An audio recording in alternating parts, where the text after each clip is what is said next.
নামাজ আগে, জিহাদের ময়দানেও নামাজ, যেখানে আছেন ওখানেই নামাজ পড়তে হবে, আর তা পড়তে হবে আদবের সাথে, মহব্বতের সাথে। আপনারা বিরক্ত হচ্ছেন না তো? হাদিস শরীফ থেকে শোনাচ্ছি, আল্লাহর নবী এক জিহাদ থেকে ফিরে এসেছেন, রাত কাটাচ্ছেন, শিবির তাবু গেড়েছেন, কয়েকজনকে পাহারা কি ওয়াদা করতে পারি যে আমরা ওই যে হযরত ইব্রাহিম আলাইহিস সালাম বলেছিলেন, ইন্নী ওয়াজ্জাহতু ওয়াজহিয়া লিল্লাযী ফাতারাস সামাওয়াতি ওয়াল আরদ। জানেন আপনারা?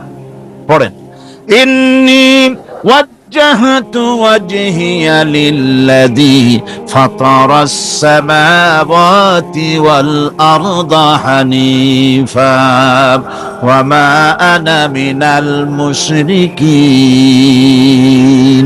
নিশ্চয় আমার মুখ ঘুরায় দিলাম কার দিকে? যিনি আকাশ এবং জমিনের স্রষ্টা, সব কিছুর মালিক যিনি, তার দিকে আমি মুতাওয়াজ্জা হলাম। নামাজের অর্থই হচ্ছে মুতাওয়াজ্জা হওয়া, মুখ ঘুরিয়ে দেওয়া, চেহারা ঘুরিয়ে দেওয়া।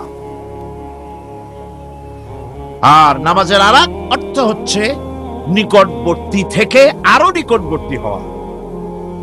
আল্লাহ রাব্বুল আলামিন বলেন, নিকটবর্তী হতে হলে ওয়াসজুদ ওয়াকতারিব, সেজদা দাও আর সেজদার মাধ্যমে আমার নিকটবর্তী হয়ে যাও।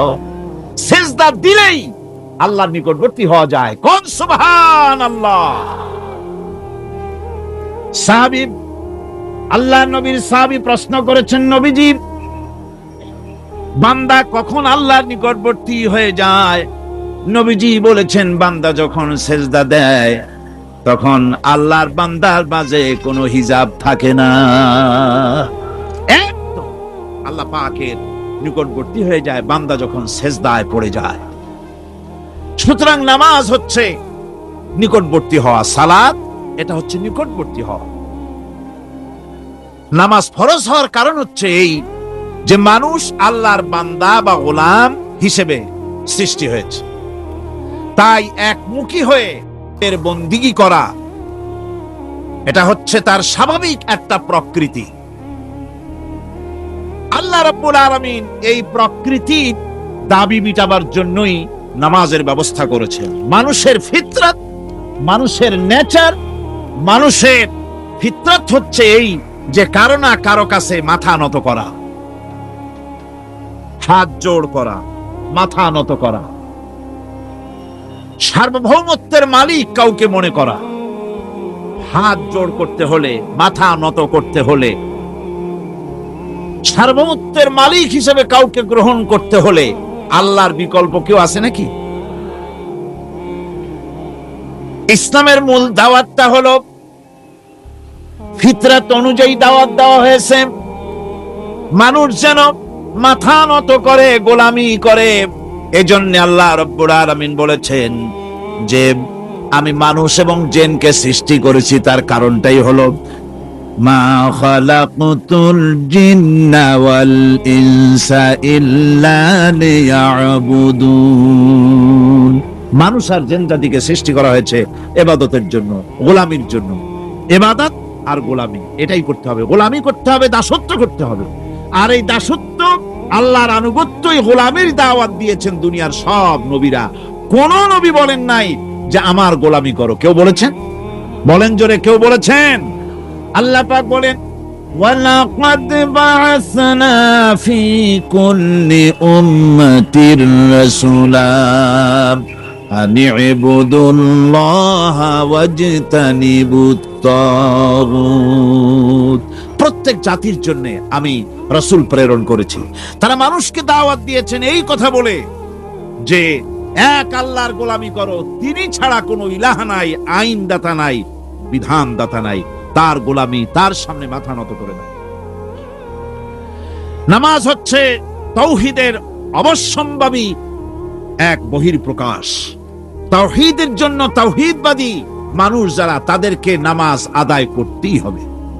আকীদা বিশ্বাসের দিক থেকে তাওহীদ যদি হয় পুরা দ্বীনের মূল উৎস, তাহলে আমলের দিক থেকে নামাজ হচ্ছে পুরা দ্বীনের মূল ভিত্তি।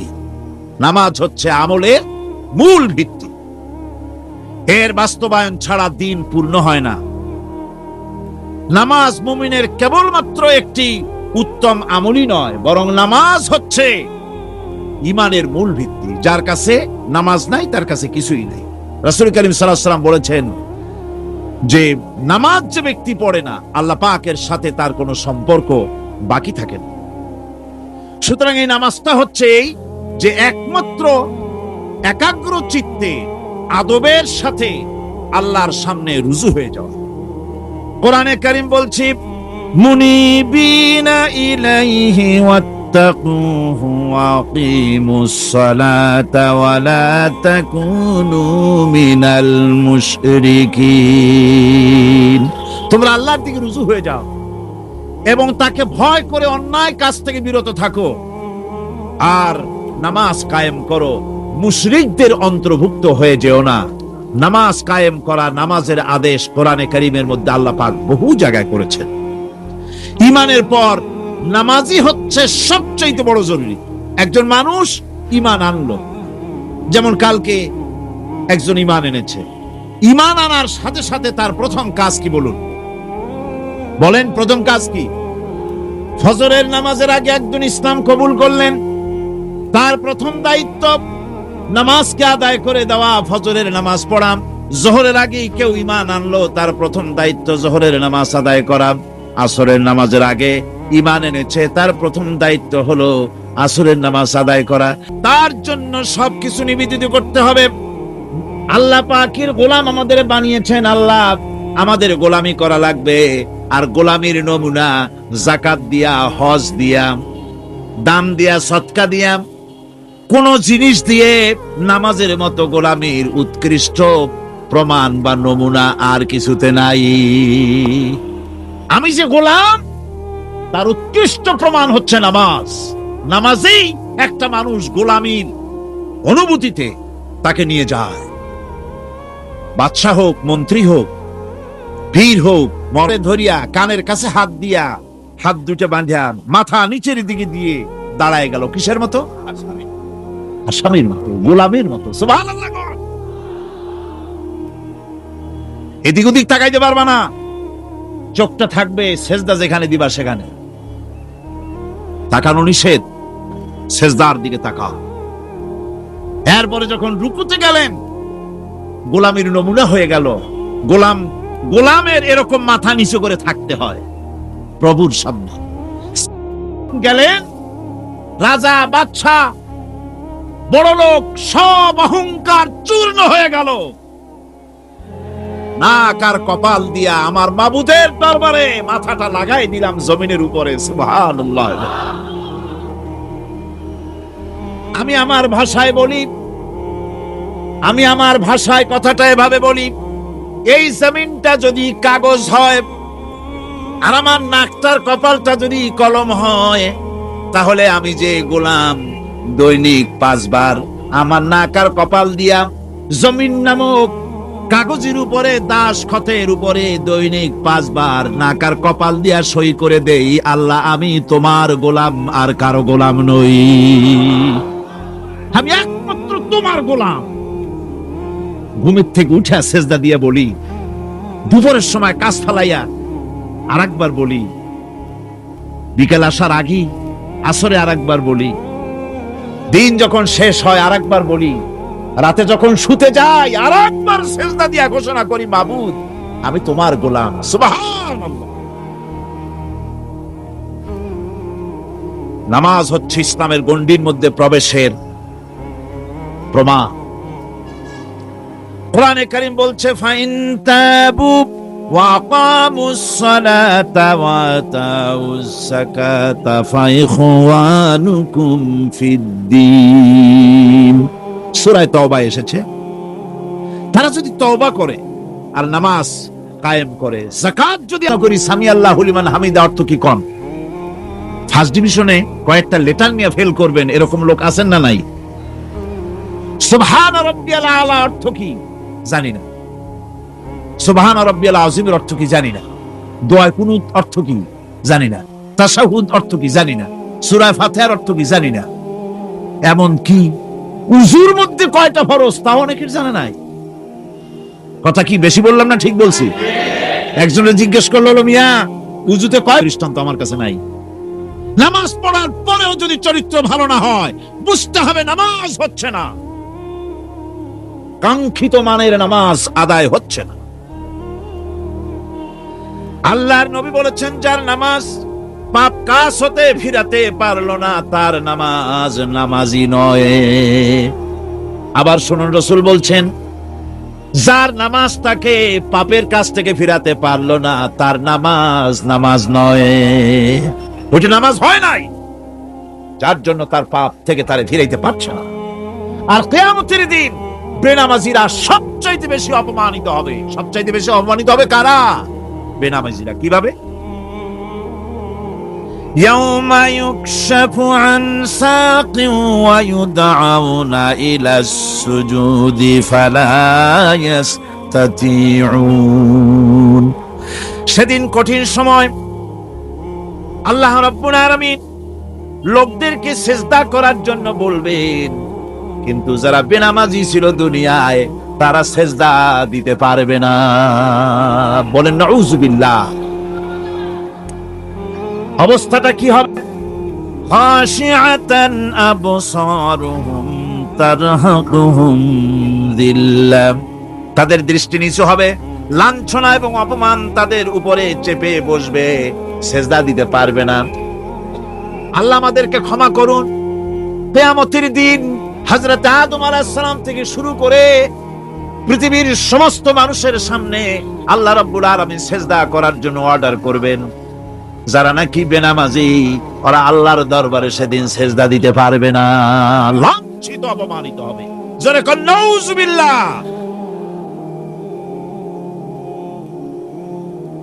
নামাজ, মুমিনের নামাজ একরকম, মুনাফিকের নামাজ হলো আর এক রকম। মুনাফিকরাও নামাজ পড়ে, পড়ে কিনা কন? মুনাফিকেরাও নামাজ পড়ে। মুনাফিকেরা যখন নামাজ পড়তে যায়, আল্লাহ রাব্বুল আলামিন বলতেছেন, ওয়া ইযা কামু ইলাস সালাতি কামু কুসালা। মুনাফিকেরা যখন নামাজ পড়তে দাঁড়ায়, নামাজে আসে ঠিক তারা, কিন্তু নামাজের জন্য দাঁড়ায় খুব শৈথিল্য ভারে, শৈথিল্য ভাবে দাঁড়ায়, কাহিলি সুস্তি, এ জায়গা চুলকায়, পায়জামা ধরে টান দেয়, টুপিটা ঘুরে আয়, এদিক ওদিক তাকায়। মুনাফিকের নামাজ দেখলেই ঠিক পাওয়া যায় যে বেটা মুনাফিক। এইভাবে সে দাঁড়ায়। তার নামাজটা কি জন্য? ইউরাউনান নাসা ওয়া লা ইয়াযকুরুনাল্লাহা ইল্লা কালিলা। তাদের নামাজ হচ্ছে মানুষকে দেখাবার নামাজ। নাউযুবিল্লাহ। এখন দেখবেন এই মৌসুম আসছে, নামাজের মৌসুম, বেনামাজিদের নামাজের মৌসুম। জনসভা হচ্ছে, নির্বাচন আসতেছে, নামাজে রক্ত হয়ে গেছে, তাড়াতাড়ি আজান হয়ে গেল, টুপি না থাকলে রুমাল একটা মাথায় দিল, উজু আছে কি না আছে, আল্লাহু আকবার, যা আছে কপালে হয়ে যাক। মানুষকে দেখাবার জন্য, দুনিয়া এবং আখিরাতে কল্যাণের জন্য একমাত্র মাধ্যম হচ্ছে নামাজ। দুনিয়াও যদি কল্যাণ চাই, আখিরাতেও যদি কল্যাণ চাই, তাহলে এর জন্য কি করতে হবে? কি করতে হবে? আমার কথা নয়, আল্লাহ রাব্বুল আলামিনের কথা শুনুন। রব্বুল আলামিন বলেন, ক্বাদ আফলাহাল মুমিনুন আল্লাযীনা হুম ফি সালাতিহিম খাশিউন ওয়াল্লাযীনা হুম লিয-যাকাতি ফাঈলুন ওয়াল্লাযীনা হুম লিফুরুজিহিম হাফিজুন। নিশ্চিতভাবে সেই সব মুমিন কল্যাণ লাভ করবে, নিশ্চিতভাবে।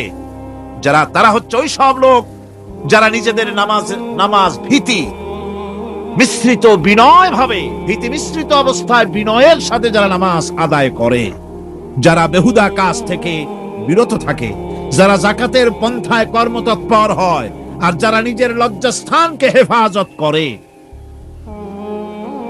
এরপরে আল্লাহ পাক বলেন, ওয়াল্লাযীনা হুম লিআমানাতিহিম ওয়া আহদিহিম রাউন ওয়াল্লাযীনা আলা সালাওয়াতিহিম ইউহাফিজুন ওয়াল্লাযীনা আলা সালাতিহিম হাফিজুন।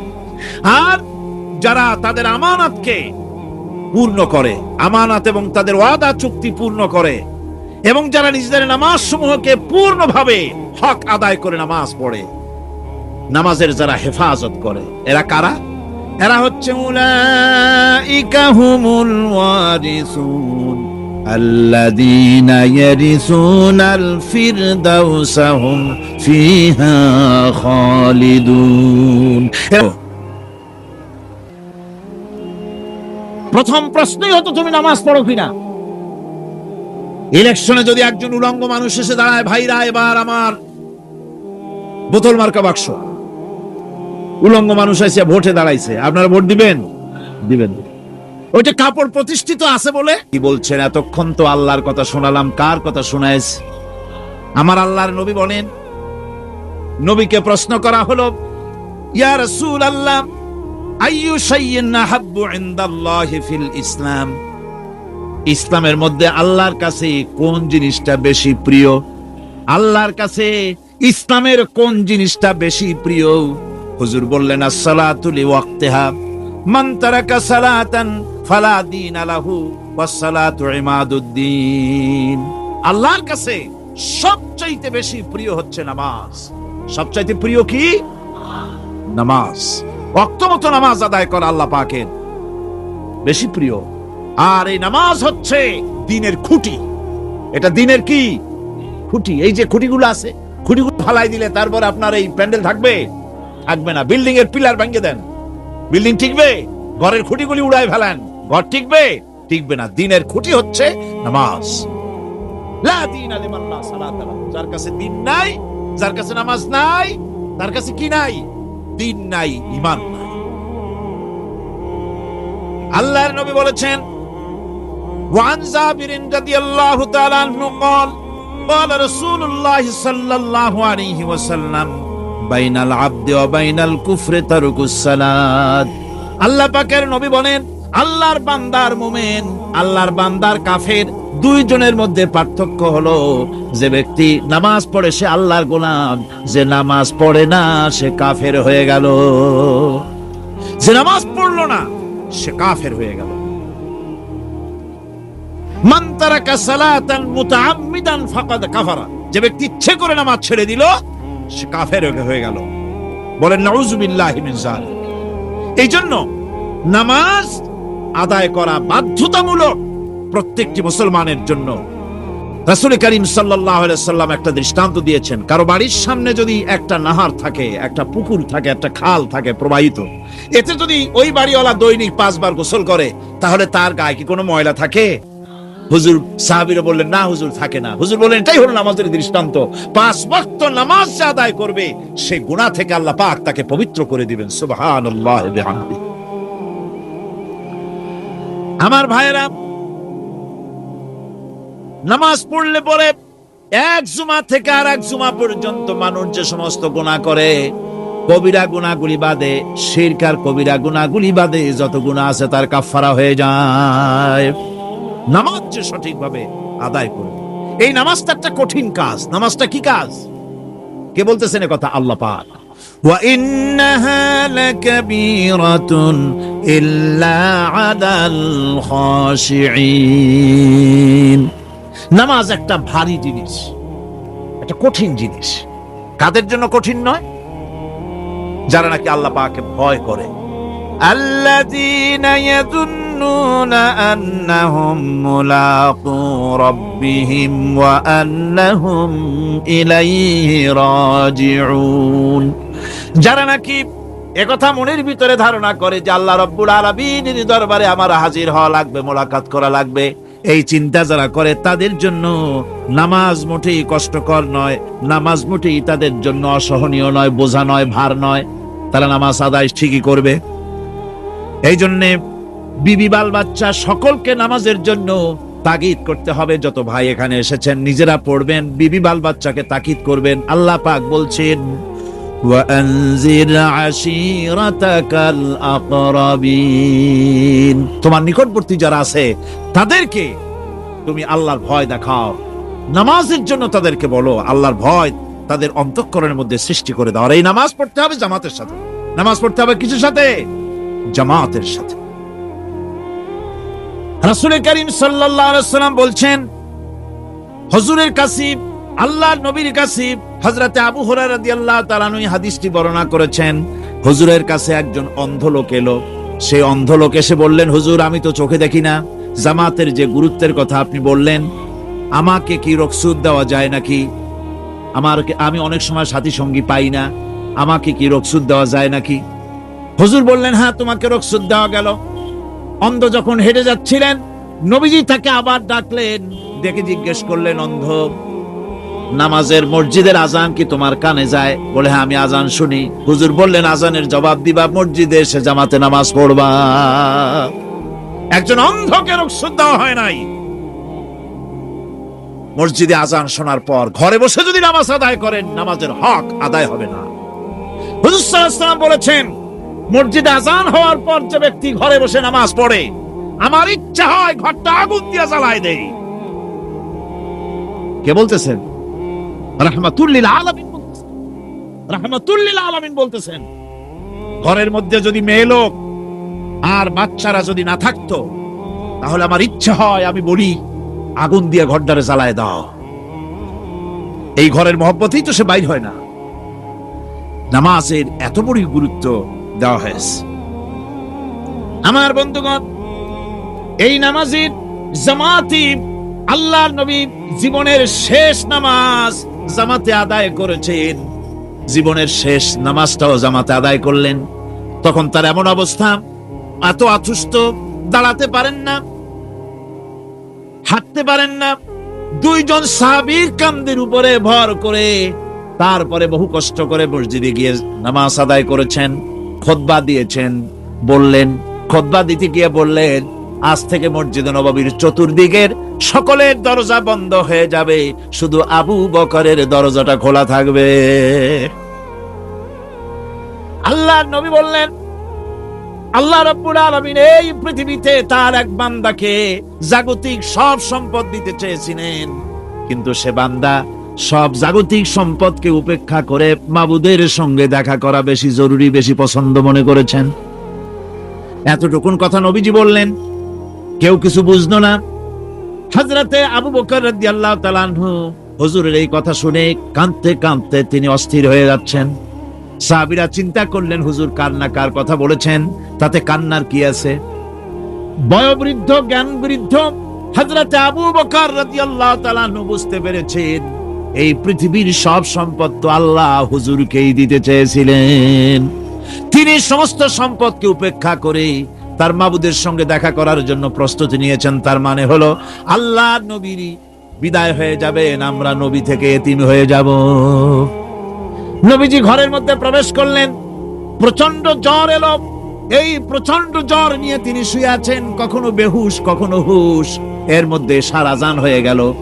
সাহাবীরা বহুক্ষণ অপেক্ষা করে হযরত আবু বকরের ইমামতিতে নামাজ শুরু করলেন। হুজুরের হুশ এলো। প্রশ্ন করলেন, আয়েশা রে, এখন কোন সময়? হযরত আয়েশা বলেন, ইয়া রাসূলুল্লাহি, মসজিদে নববীতে নামাজ শুরু হয়ে গেছে। সাহাবীরা অনেকক্ষণ অপেক্ষা করে আমার বাবার ইমামতিতে নামাজ পড়তেছে সবাই, কিন্তু সাহাবীরা কেঁদে কেঁদে নামাজের মধ্যেই কাঁদতে কাঁদতে অস্থির হয়ে যাচ্ছে। তাদের মনের ধারণা হয়েছে নবীজির পেছনে নামাজ পড়ার কিসমত থেকে তারা মাহরুম হয়ে গেল। নবীজি বলেন, আয়েশা দরজা খুলে দাও আর আমার মাথাটা একটু উঁচু করে ধরো, আমি একটু নামাজের দৃশ্যটা দেখি। দরজা খুলে দেওয়া হলো, নবীজির মাথা উঁচু করে ধরা হলো। নামাজের জামাতের দৃশ্য দেখে নবীজি আবার শুয়ে পড়লেন। হযরতে মা আয়েশা লক্ষ্য করে দেখেন নবীজির দুই চোখের কোনা দিয়া পানি পড়তেছে। মা আয়েশা জিজ্ঞেস করেন, ইয়া রাসূলুল্লাহ, নামাজের দৃশ্য দেখে চোখে কেন পানি এলো? হুজুর বলেন, আয়েশা রে, এটা কোনো দুঃখের পানি নয়, এটা তৃপ্তির পানি। এই যে জামাত নামাজ পড়তেছে লোকেরা, এই জামাত কায়েমের জন্য তায়েফের ময়দানে অনেক রক্ত আমার ঝরেছে।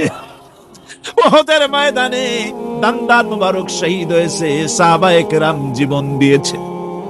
এই যে জামাত আমি দেখতে পেলাম, ভবিষ্যতের একটা ছবি যেন চোখে ধরা পড়লো।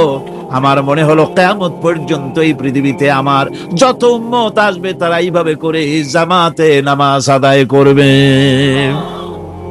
নবীজি মাথার কাছে মালাকুল মউত যখন এসে গেছেন, আমার ভাইরা, এই পৃথিবীতে যত নবীরা এসেছিলেন মৃত্যুর সময় সমস্ত নবীরা শেষ কথা যেটা বলেছেন, হাদিস, সমস্ত নবীরা উম্মতের জন্য মৃত্যুর মুহূর্তে শেষ কথা যেটা বলেছেন সেটা হলো আসসালাত, আসসালাত, নামাজ, নামাজ।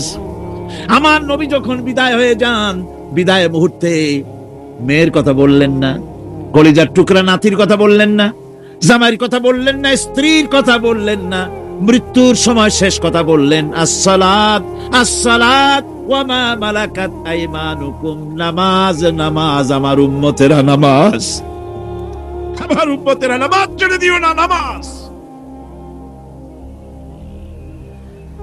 যেই নবী উম্মতের জন্য এত কাঁদলেন, নামাজের জন্য এত কথা বলে গেলেন, আল্লাহ রাব্বুল আলামিন নামাজের জন্য এত নির্দেশ করলেন, নবীজি ইন্তেকালের সময় নামাজের কথা বলে দিলেন, সেই মুসলমান আজ নামাজ আদায় করে না, নামাজ পড়ে তো নামাজ শুদ্ধ হয় না।